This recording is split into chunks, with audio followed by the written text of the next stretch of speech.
journalistic style views of Mr. Marcus Pearson. Introducing you to the Mark Pearson YouTube channel. Here's Mark Pearson on another amazing review. You're watching the Mark Pearson YouTube channel, the greatest YouTube channel ever! So is SummerSlam just 2 weeks away? I'm sure this episode of Raw is going to be absolutely fucking awesome, isn't it? Isn't it?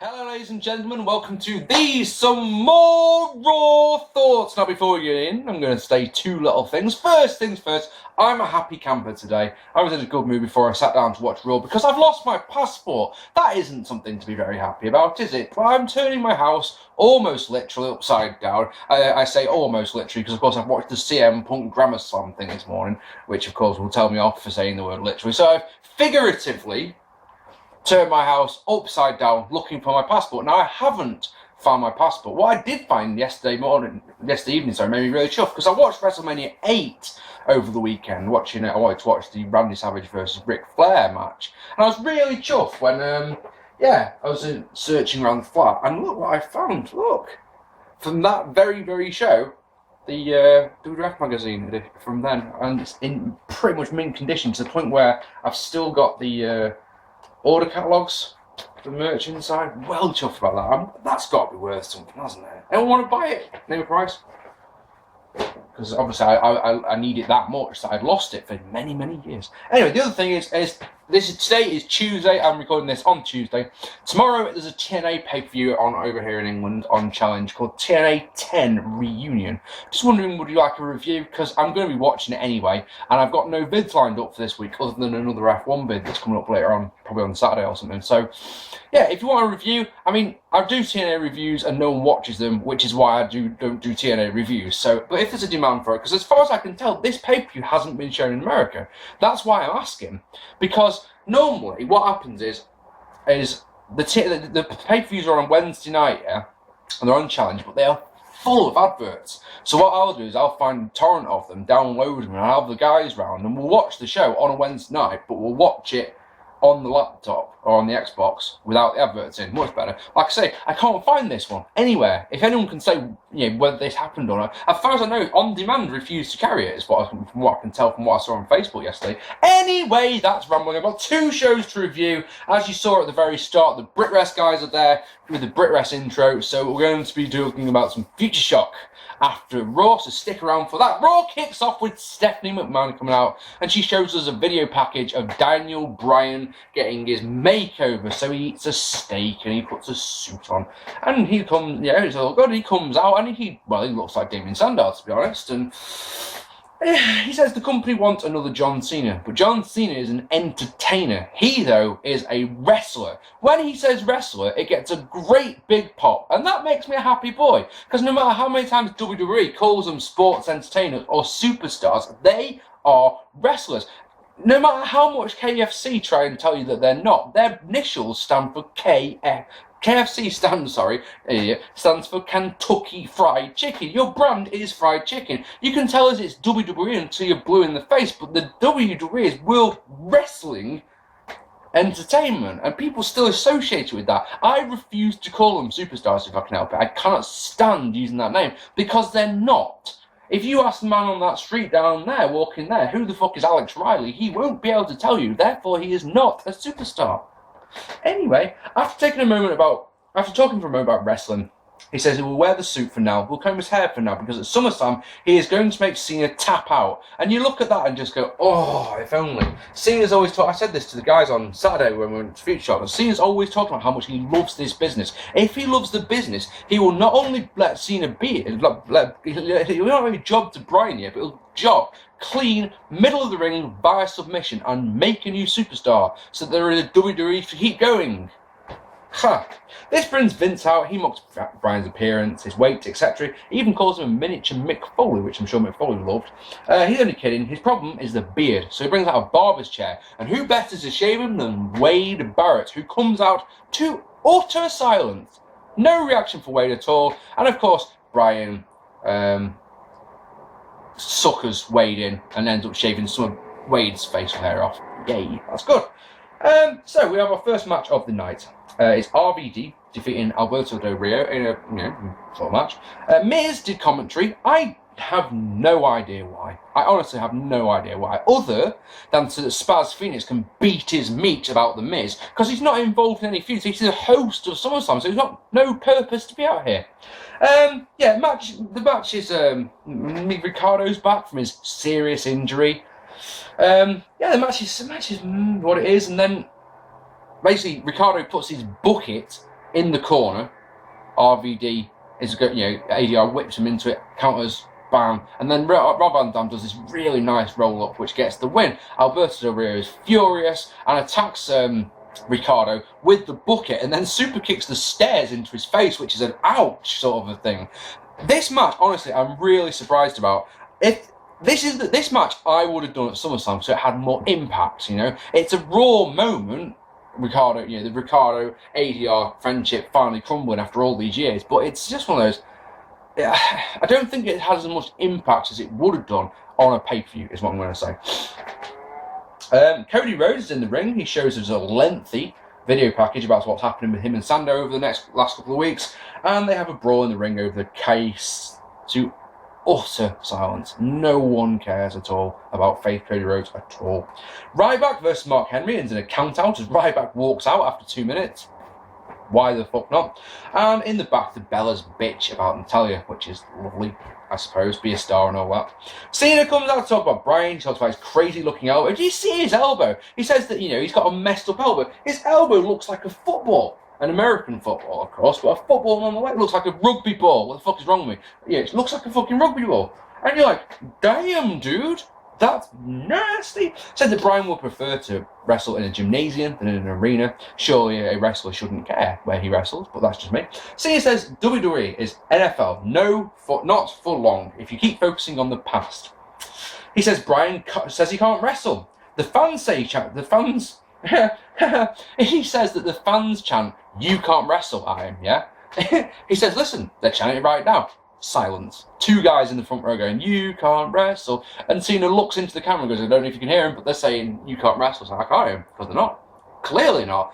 Oh, it's so stupid. One, drawing attention to the "you can't wrestle" chant is beyond stupid. Secondly, talking about it when you're expecting the fans to go, "You can't wrestle," and they just go, "Fuck you, I ain't doing what you want me to do."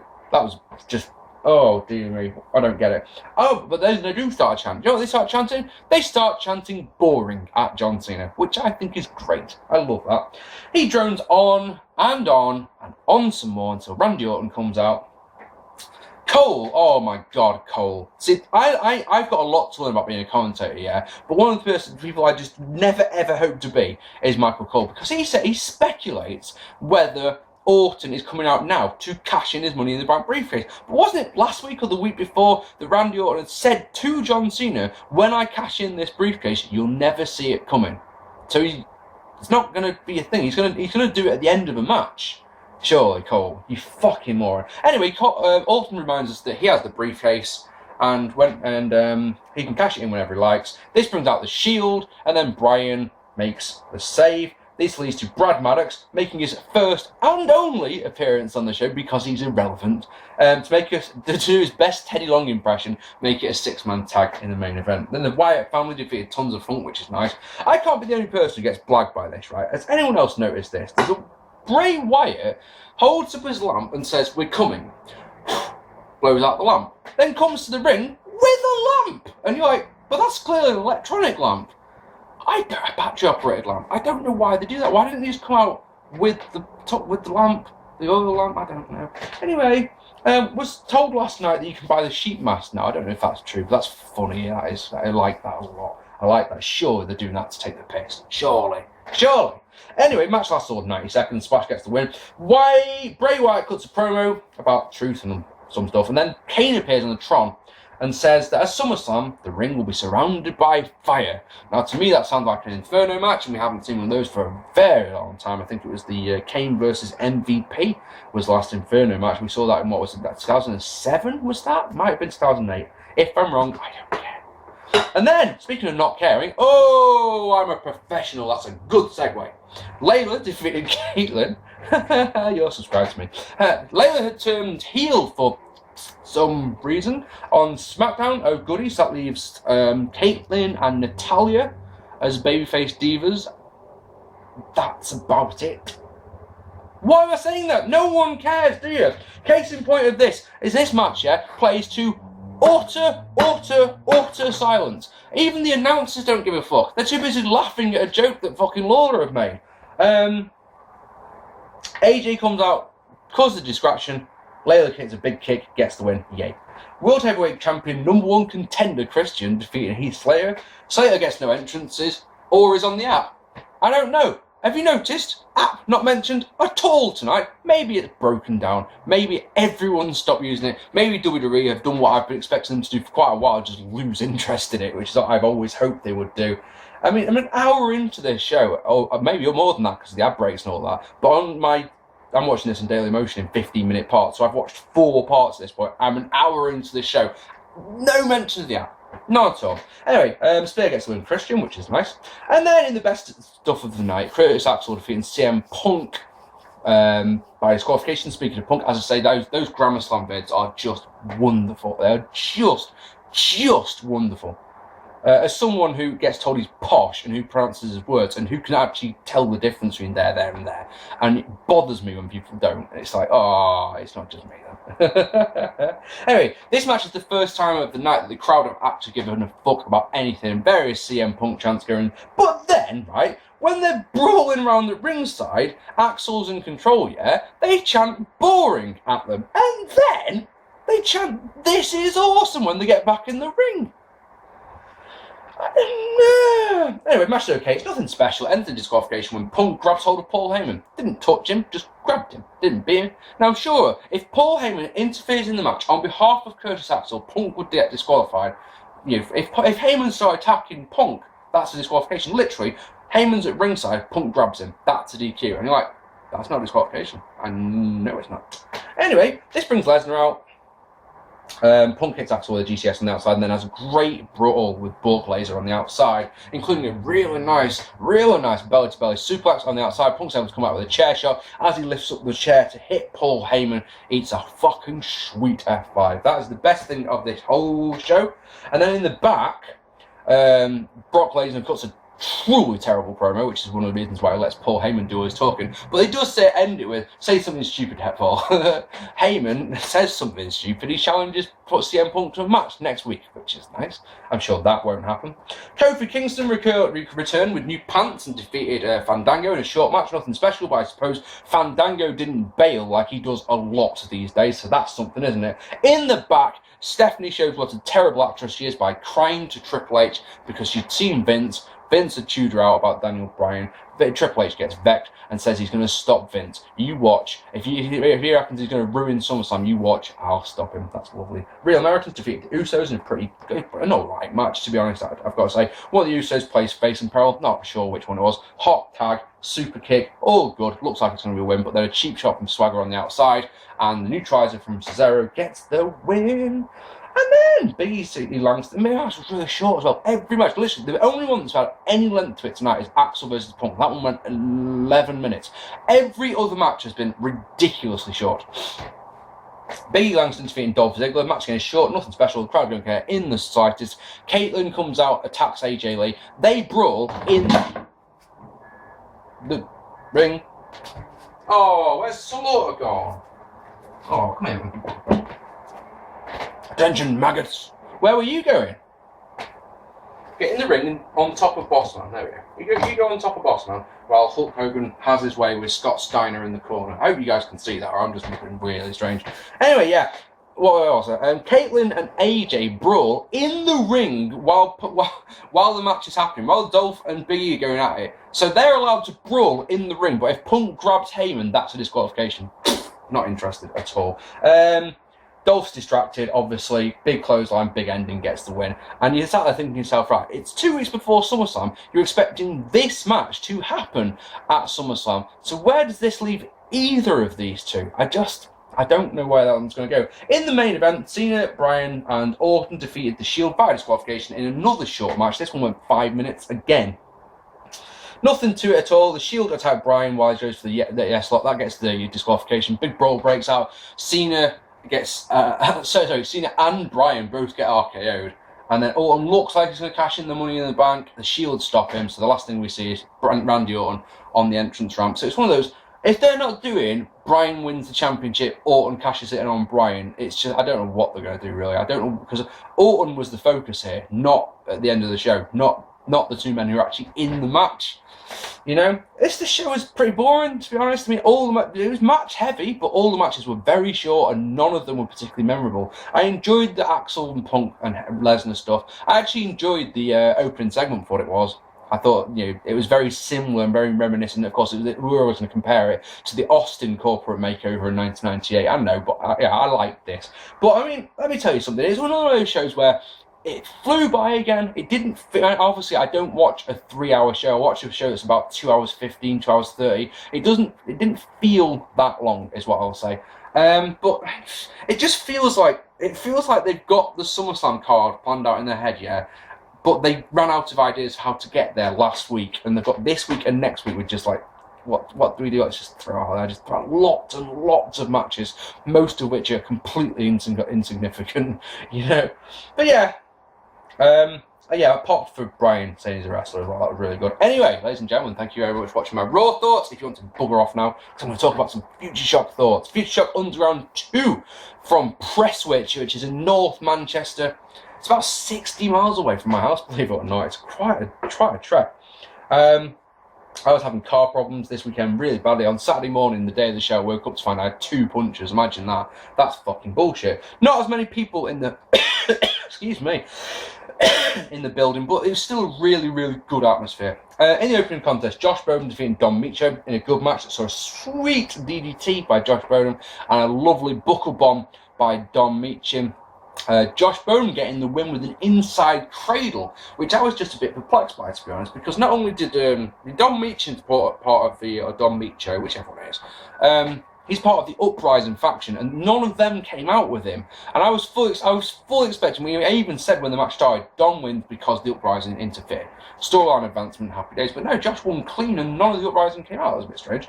In the second match, the Models and Justine Price defeating Project Ego and Sona Durson in a match that, while fun and enjoyable, featured loads of shenanigans, such as they did a 6-way headlock spot, which was funny. They did a spot where they all grabbed each other in various places that were funny, so some people pulled ears and pulled nose and pulled hair. That was entertaining as well. Justin Price, I'm afraid, it was only his second match, so he's allowed to get away with things like this, but he didn't look very good, I thought. He looked sloppy in places. I'll tell you something for now. Justin, if you're watching this one, dude, I'm a big, big fan of yours, but you need to work on your chops, man, because your chops were just like, big build-up, and that was like, big people, and you're just like, wow, that looks crap, is the truth. It needs to be a proper, you need that contact sound, or do it flat, but just,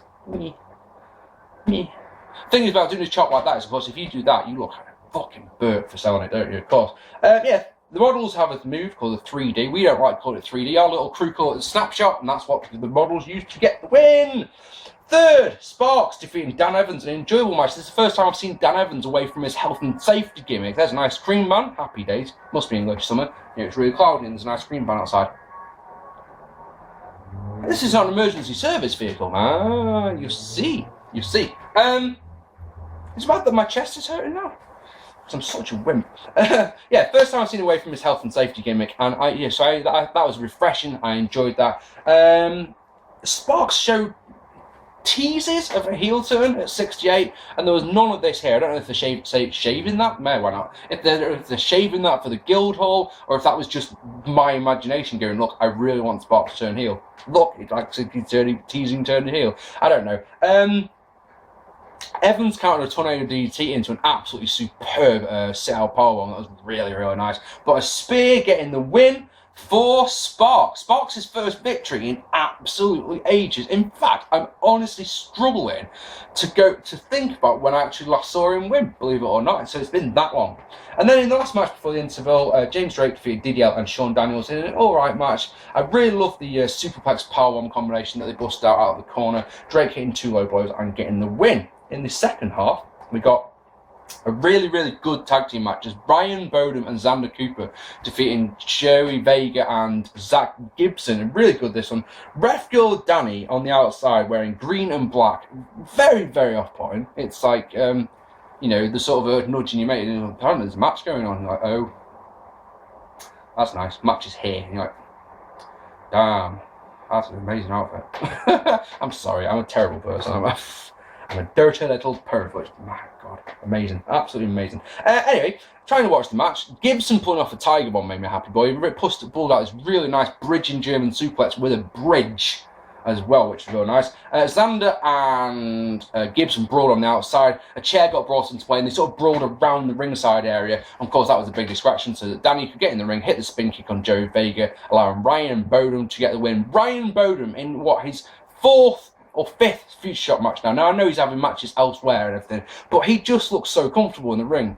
So comfortable. And if you watch my charity, if you get, if you're one of these people who's going to be buying my charity show, just watch some of the facial expressions that he's got in that match. Because a couple of times the camera is close up on him, and his facial expressions are so good. I mean, I'm not just bigging him up because he's a friend of mine. Honestly, he looks like he's been doing this for years, not just like, he made his debut in April for Futureshock. He looks like he's been doing this for years and years. All good. And then Dave Rain issued an open challenge. He's meant to be versus Reginald Smedley III, and I was really looking forward to that match. Unfortunately, Smedley couldn't make it, which, actually, I was going to tell you why then, but I've actually no idea. He just couldn't make it. So, Reynaldo answered the open challenge. The open challenge, of course, is anyone who's trained at Futureshock. Reynaldo must have trained at Futureshock. I assume he did. I didn't know that, but obviously he trained at Futureshock. Everyone who works at Futureshock trained there. Reynaldo issued the open challenge. Now, I don't know if the commentators mentioned this on the DVD, and I really hope that they did. But, this is the first time since Futureshock 49 that these two have fought one-on-one. Now, of course, on that night, Dave Rain defeated Reynaldo to win the championship. So, there's been bad blood between these two, and they had a 5-on-5 match at Futureshock 50, but there's never been a one-on-one singles rematch. Ever, believe it or not. So Ray comes out, he gets on the mic, and says, look, I'm not angry at you anymore, and it's water under the bridge, and it's been a long time, yada, yada, yada. And here's how this one's going to go down. If you can score a penalty, because of course Reynaldo is a footballer gimmick, and it's a very entertaining gimmick with DDL as part of the Bristol Rovers, says, if you can score a penalty through the entranceway, I will lay down for you in the middle of the ring, and you can cover me 1, 2, 3. And of course, shenanigans go by because Reynaldo holds the ball down. Rain takes a big run up, and at the last second stop, she's going to move the ball, and Ray's like, I'm not going to move the ball. Second time, same thing happened. Third time, of course, Reynaldo moves the ball, so Dave Rain falls flat on his arse, and hilarity ensures. Very, very good stuff. I loved 2 things about this match, right? I loved DDL coming out with halftime oranges for Reynaldo. That was fucking brilliant. And Rain trying to do an Eddie Guerrero. He took the ref's glasses off. Tried to do the Eddie Guerrero style chair shot. Giving the chair to the opposition and laying down. The thing was, referee Pete didn't fall for it. But what it was just a distraction. A low blow by Dave Rain and a DVA getting the win. There was a few sloppy things in this one, but man, I don't care about that. In the main event, Futureshock champion Cyanide defeating former TNA star Doug Williams. First time I've seen Doug Williams before. And in this match, Doug didn't actually get that much offense. To be honest, I thought with this match that Doug was just going out of his way to make Cyanide look really, really good. And he did that. Cyanide didn't have Chris Egan on the outside as manager, so he was one of those, you've got to do it all on your own, big guy. And he went out and just had a really, really good match. Superplex went down from Doug. It's a spot that I've seen so many times over the last 18 months now, but it's one of those ones, it's still a very impressive spot. Never got a problem seeing that one. Choke bomb getting the win for Cyanide. Crowd were into this one the whole time, and it was a really decent length. I think this one went at least 15 minutes. Might have gone 20, but at no point did it feel boring at all. On the whole, the show was just like the other underground show that's been, since this was only the second one. It was what I call solid but unspectacular, and that's not an insult or a criticism or a diss, I promise you that. It just means that it's a good show, but in a couple of months' time, you're not going to be sat there going, oh, do you remember what happened to Underground? You're like, no, not really. But you know, it was still an enjoyable night with a decent crowd. I had second row seats, which were perfect, right in the middle of the ring. I was really, really chuffed with them. My complaints about this night are, right, check this out. Danny Hope's new t-shirt doesn't come in double XLs, because I wear a double XL t-shirt because I'm a fat bastard. And I had a tyre blowout on the way home. One of my tyres exploded, which was fun when you're doing 70 miles an hour on the M62 in the middle of nowhere. Cy Roberts is my fucking hero because he sorted the tyre out for me, because I've never done it before, believe it or not. So I watched him like a fucking eagle, and if that ever happens again, I'll know what to do. But yeah, that's in the last 2 months I've been pulled over for the first time for doing nothing at all, and yeah, I've now had this is the thing actually. Now I think about it, it's actually my second ever blowout. Believe it or not, the fact that I haven't rolled the car either tyre shows I was a very good driver, Ryan. Imagine that. Imagine driving along and your tyre blows up. It explodes. And you're like, really? After having 2 punches that morning? So that was not my day. It shows how committed I am to the Futureshock cause. There we are. There's some hardcore politicking so I can get that Futureshock commentator's job. Oh yes. I've been Mark P. Thank you so much for watching this vid. My next vid, if you want it to be, will be the TNA vid, like I said. Or I'm about 4 matches into SummerSlam 2003, so it'll be one or the other. Okay, alright, I've been Mark P. Thank you so much for watching. I hope you enjoyed this vid. Hit that like button, hit that subscribe button, leave me a comment down below. Did you go to Futureshock and what did you think of it? What did you think of Raw? I don't reply to them all, but I read every single one. Like I say, been Mark P. I'll see you all very soon. Take it easy, guys.